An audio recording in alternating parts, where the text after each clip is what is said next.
starting with Ronald Reagan. Would the sound man please turn Mr. Reagan's mic off for a minute? 1980, the Republican primary debate, when Ronald Reagan essentially catapulted himself to the nomination. I am paying for this microphone, Mr. Speaker. He was funding the debate with his campaign money to try to include all the candidates. Of course, he went on to win the New Hampshire primary and the presidency. In 1992, Jerry Brown and Bill Clinton got into a spat on the stage. He is funneling money to his wife's law firm for state business. That's number one.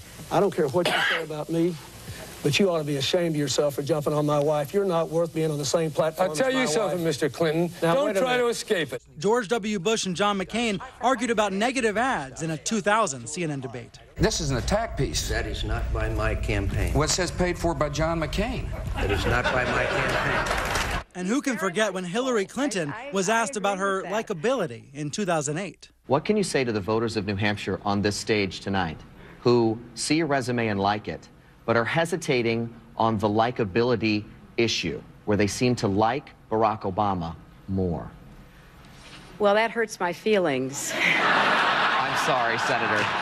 I'm sorry. I don't think I'm that bad.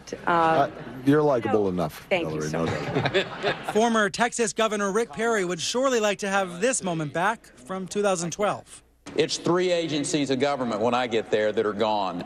Commerce, education, and the, what's the third one there? Let's see. I can't. The third one I can't. Sorry. Oops. And then, of course, the Fox News Republican debate from just last month.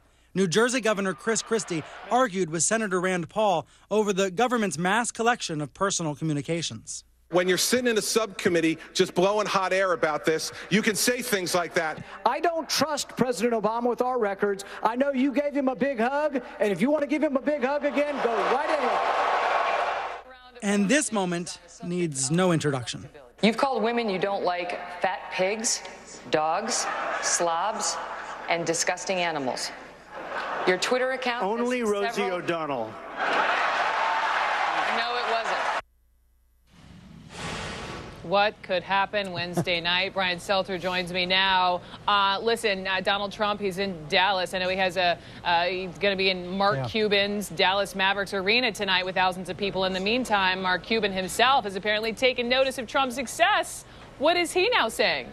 That is right, and dropping hints about his interest in politics. Yes, emailing CNBC today, Mark Cuban saying, well, if I got into the race, I could crush Donald Trump.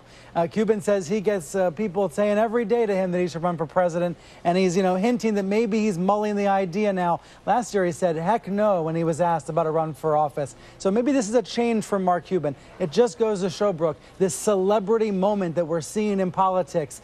Donald Trump, the best example, someone who knows how to be the star of his own TV show, and that's exactly what he is now as a presidential candidate. Well, Mark Cuban is the star of another show, kind of like The Apprentice, Shark Tank, so I'm sure people are going to be curious to see what Cuban is saying.